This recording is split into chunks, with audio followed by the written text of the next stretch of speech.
Ma'asyiral muslimin yang dirahmati Allah Subhanahu wa taala. Bagi kita orang-orang beriman, alhamdulillah, dengan keimanan itu kita memahami bahwasanya tujuan utama kita dihidupkan oleh Allah Subhanahu wa taala di dunia ini hanyalah untuk beribadah kepadanya, melakukan amalan-amalan terbaik yang nanti ketika kita persembahkan amalan itu di hadapan Allah Subhanahu wa taala, kita akan mendapatkan balasan kebaikan yang berlipat ganda di sisi Allah Subhanahu wa taala. Sebagaimana kita memahami bahwasanya dalam kehidupan ini kita akan senantiasa dan selalu berhadapan dengan dua musuh utama kita yang akan senantiasa berupaya menghalangi kita dari setiap kebaikan, dari setiap ibadah, dari setiap kebajikan, yaitu hawa nafsu kita sendiri dan syaitan. Syaitan dari kalangan manusia dan dari kalangan bangsa jin. Oleh karena itu, ma'asyiral muslimin, setiap orang-orang beriman harus senantiasa waspada dan berhati-hati atas tipu daya, bujuk rayu dua musuh utama ini, hawa nafsu dan syaitan dari bangsa jin dan manusia, sehingga kewaspadaannya tidak menghentikan dia untuk terus beramal demi mempersiapkan hari kematiannya.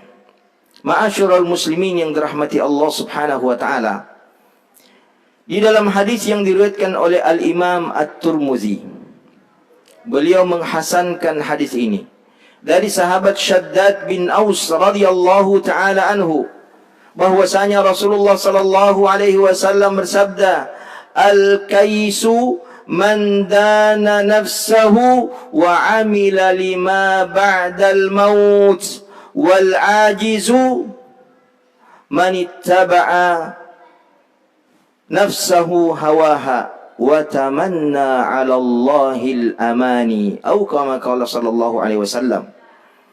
Orang yang cerdas itu, orang yang pintar itu, kata Rasulullah sallallahu alaihi wasallam, adalah orang yang senantiasa memuhasabah dirinya, introspeksi diri, menghitung-hitung dirinya, apa yang telah ia lakukan dari amal-amal kebajikan yang akan menguntungkan ia di hari kemudian. Itulah tanda bahwa orang itu cerdas. Itu tanda bahwa orang itu pintar. Itu tanda bahwa orang itu tangguh dan kuat ketika dia senantiasa memuhasabah dirinya sendiri. Wa amila lima ba'dal maut. Tanda kedua, bahwa orientasi hidupnya di dunia ini adalah beramal untuk mempersiapkan hari kematiannya.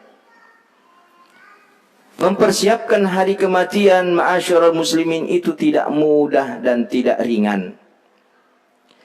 Peristiwa kematian hampir kita saksikan setiap waktu di setiap harinya. Peristiwa kematian itu, ma'asyiral muslimin, terjadi di antara 5 waktu salat, antara salat subuh ke salat duhur, atau antara salat duhur ke salat asar, atau salat asar ke salat maghrib, dan salat maghrib ke salat isya, lalu salat isya ke salat subuh. Di antara waktu-waktu itu, ma'asyiral muslimin, banyak peristiwa kematian yang terjadi. Tetapi sangat amat jarang kita dapati orang yang wafat dalam keadaan sholat di dalam rumah Allah Subhanahu wa ta'ala. Kecuali bagi mereka-mereka yang telah mendapatkan taufik Allah Subhanahu wa ta'ala untuk memperoleh kemuliaan itu, karena persiapan-persiapan yang telah ia lakukan sepanjang usianya. Dia lebih mengutamakan amalan-amalan akhirat daripada amalan-amalan dunia, meskipun iming-iming keuntungannya sangat amat muluk menjanjikan. Tetapi orientasi hidupnya bukan cuma di dunia belaka. Orientasi hidupnya yang paling tinggi dan besar, bagaimana ia selamat nanti di akhirat. dan bisa mudah masuk ke dalam surga Allah Subhanahu wa taala. Oleh karena itu, ma'asyiral muslimin, orang-orang yang orientasi hidupnya adalah akhirat, orientasi hidupnya adalah bahagia di dalam surga, dia tidak akan menyia-nyiakan kesempatan hidupnya untuk terus menyiapkan bekal kematiannya, yaitu amal-amal soleh.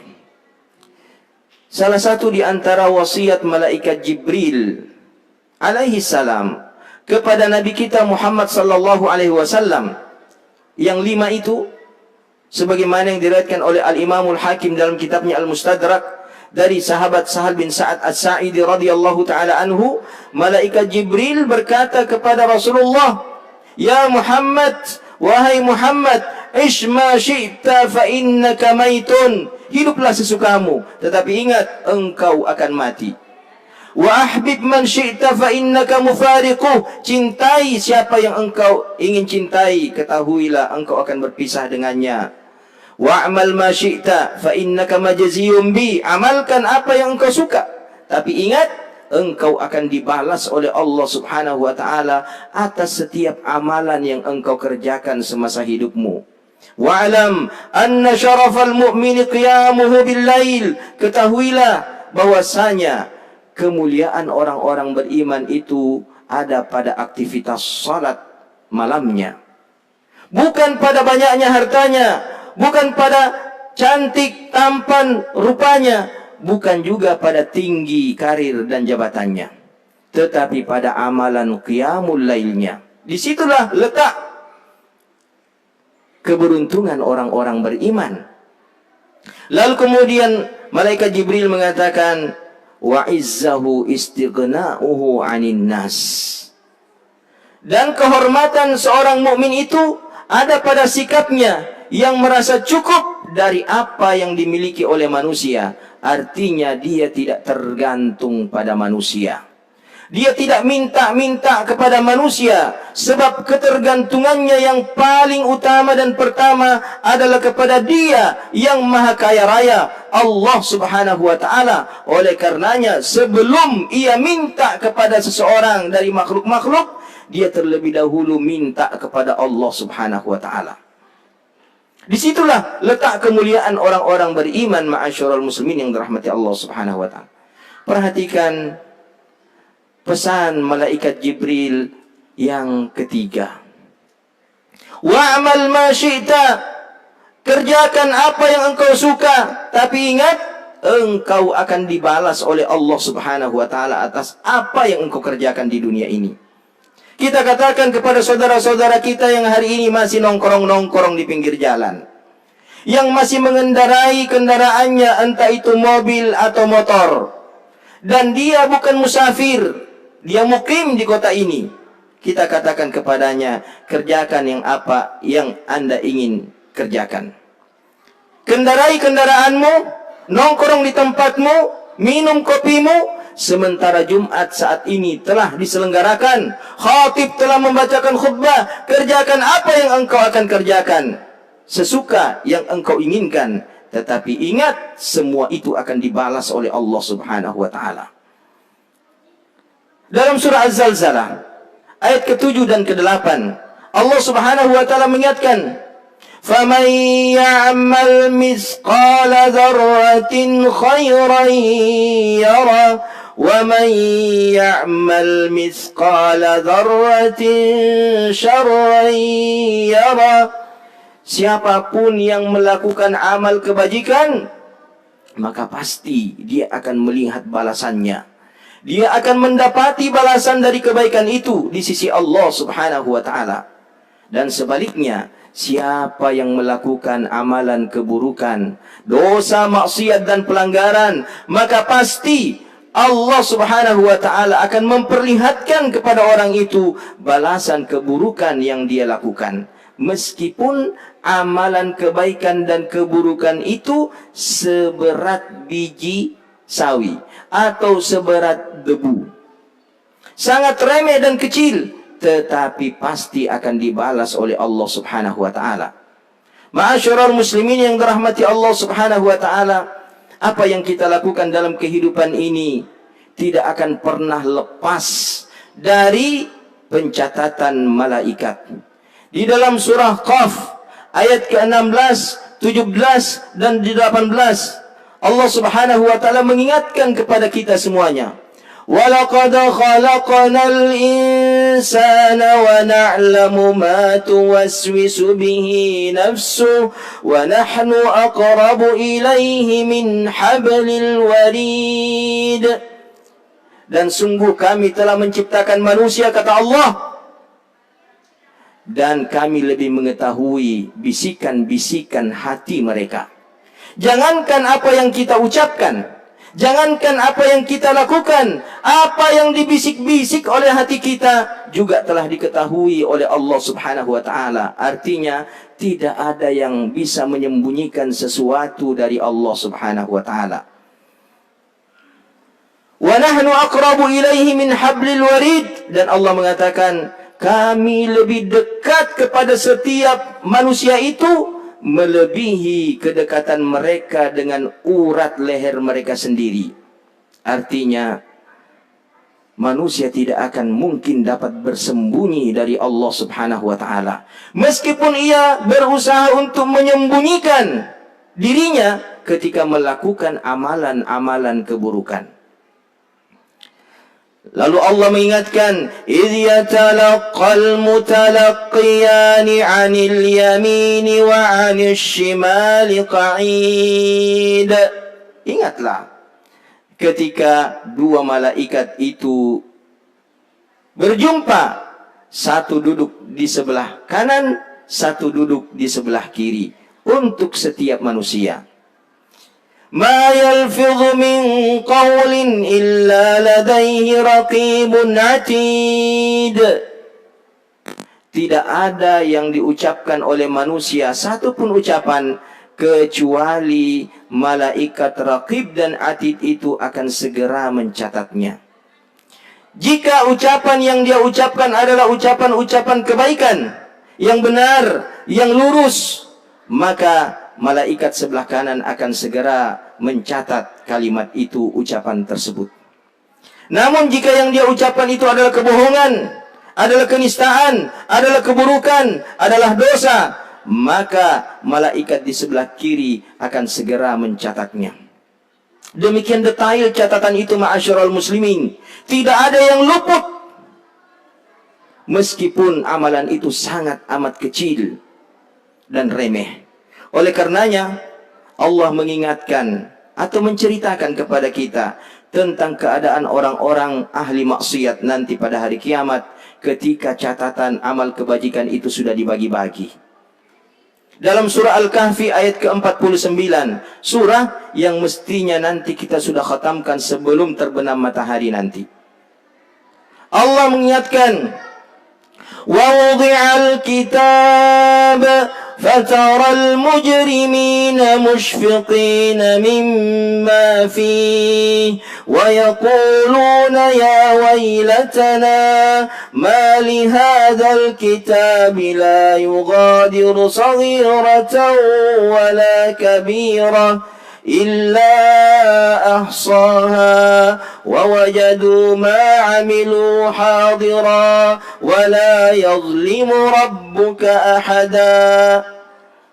Ketika buku catatan itu telah diletakkan di hadapan masing-masing orang, wa taral mujrimina musyfiqina mimma fihi, dan engkau akan melihat pelaku-pelaku dosa itu akan demikian ketakutan melihat lembaran-lembaran catatannya. Wa yaqulun, seraya berkata dalam ketakutan dan kecemasannya, "Ya wailatana, duhai binasalah kami. Ma li hadzal kitab, mengapakah kitab ini? La yughadiru saghiratan wala kabiratan." Dia tidak meninggalkan yang besar maupun yang kecil yang kami kerjakan, illa ahsaha, kecuali dia mencatatnya. Ma'asyiral muslimin, colekan pasir di hari Jumat ketika khatib berada di atas mimbar, itu dapat membuat ibadah Jumat seseorang menjadi sia-sia. Rasulullah mengatakan, "Man massal hasa faqad lagha." Siapa yang colek-colek pasir Ketika khutbah sedang disampaikan, maka sia-sialah Jumatnya. Padahal dia cuma colek-colek begini. Subhanallah, colekan-colekan itu berapa kali, itu akan tercatat di dalam setiap catatan itu, pada setiap lembarannya. Di setiap hari Jumat manakala seseorang melakukannya. Meskipun itu remeh, meskipun itu hanya pasir, ya, meskipun itu hanya pasir. Bahkan ma'asyiral muslimin, ucapan seseorang kepada tetangga duduknya, diam kamu, ketika khutbah sementara disampaikan, itu dapat mengurangi nilai pahala kehadiran Jumatnya. Dan itu juga akan dicatat setiap hurufnya apa yang ia katakan. Begitu lengkap dan detail catatan itu. Itulah yang membuat para pelaku dosa itu demikian kaget, demikian takut, demikian cemas, dan memastikan diri mereka binasa. Oleh karena catatan itu demikian detail, tidak menyisahkan yang besar maupun yang kecil dari apa yang mereka lakukan sepanjang usia mereka. Nah, ma'asyiral muslimin yang dirahmati Allah Subhanahu wa taala, dan Nabi kita Muhammad sallallahu alaihi wasallam bersabda, "Tuba liman wajada fi sahifatihi yaumal qiyamati istighfaran katsira." Beruntunglah orang-orang yang nanti mendapati pada hari kiamat, pada setiap lembaran catatan amal kebajikannya, di situ tercatat kalimat istighfar yang paling banyak. Maka oleh karena itu, ma'asyiral muslimin, manfaatkanlah setiap momen dari waktu kehidupan kita ini sebelum berakhir untuk menabung untuk diri kita sendiri amalan-amalan kebajikan yang akan membahagiakan kita nanti di hadapan Allah ketika kita melihat lembaran catatan amal kebajikan kita masing-masing. Barakallahu li wa lakum fil Qur'anil azim. ونفعني وإياكم بما فيه من الآيات والذكر الحكيم. أقول قولي هذا وأستغفر الله لي ولكم ولسائر المسلمين من كل ذنب إنه هو الغفور الرحيم.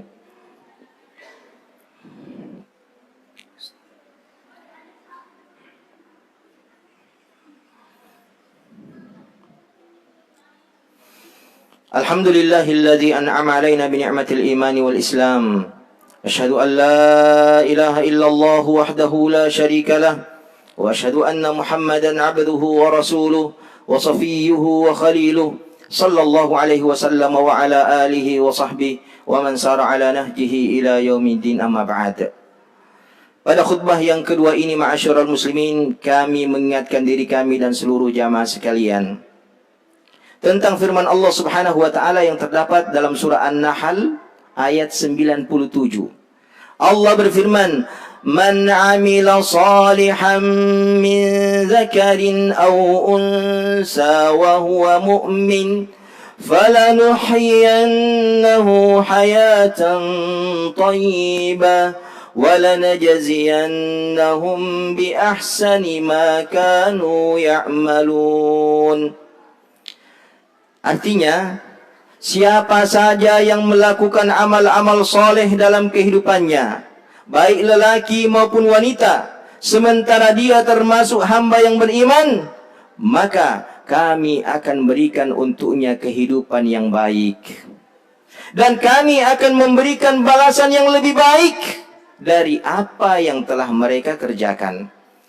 Kadang orang menduga, ma'asyiral muslimin, dugaan yang keliru, salah dan tidak tepat, bahwa kalau saya melakukan amal-amal soleh itu bisa berdampak pada keuntungan duniaku. Kalau saya tinggalkan tokoku, pergi sholat berjamaah, rugilah saya.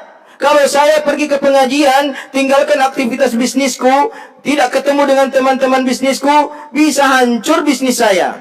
Itu anggapan dan dugaan banyak orang, ma'asyiral muslimin.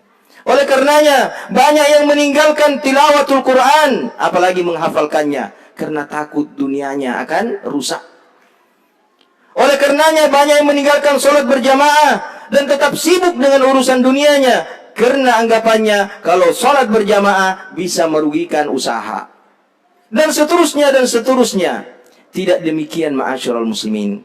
Allah menjanjikan bahwa siapa yang terus melakukan amal-amal soleh, Allah akan memberikan kepadanya kehidupan yang baik. Dan ternyata Kehidupan yang baik itu ma'asyiral muslimin tidak harus, tidak mesti diukur dengan banyaknya harta seseorang. Sebab betapa banyak orang-orang yang banyak hartanya kehidupannya tidak baik. Tidak mesti dan tidak harus diukur dengan tingginya karir dan jabatan seseorang. Karena betapa banyak orang-orang yang tinggi karir dan jabatannya kehidupannya tidak baik. Tidak mesti diukur dengan tampan, cantik, rapi, harum tubuh fisik seseorang. Karena betapa banyak orang-orang yang cantik dan gagah, rapi dan harum, tetapi kehidupannya tidak baik. Kalau kehidupan dunianya tidak baik, maka lalu bagaimana dengan kehidupan akhiratnya nanti? Wal'iyazubillah. Ma'asyiral muslimin yang dirahmati Allah subhanahu wa ta'ala, demikian khutbah Jumat yang kita sampaikan. Semoga memberikan kesan positif di dalam hati kita dan memotivasi kita semuanya untuk benar-benar memanfaatkan sisa-sisa hidup kita di dunia ini untuk mengumpulkan banyak-banyak amal-amal kebajikan. Dan marilah kita sempurnakan dengan berselawat kepada baginda Nabi kita Muhammad sallallahu alaihi wasallam, di mana Allah Subhanahu wa taala berfirman di dalam Al-Qur'an, Inna Allah wa malaikatahu yusalluna 'alan nabi ya ayyuhalladzina amanu sallu 'alaihi wa sallimu taslima. اللهم صل على محمد وعلى آل محمد كما صليت على إبراهيم وعلى آل إبراهيم وبارك على محمد وعلى آل محمد كما باركت على إبراهيم وعلى آل إبراهيم إنك حميد مجيد اللهم اغفر للمسلمين والمسلمات والمؤمنين والمؤمنات الأحياء منهم والأموات إنك سميع قريب مجيب الدعوات ويا قاضي الحاجات اللهم أرنا الحق حقا وارزقنا اتباعه وأرنا الباطل باطلا وارزقنا اجتنابه ربنا هب لنا من أزواجنا وذرياتنا قرة أعين واجعلنا للمتقين إماما اللهم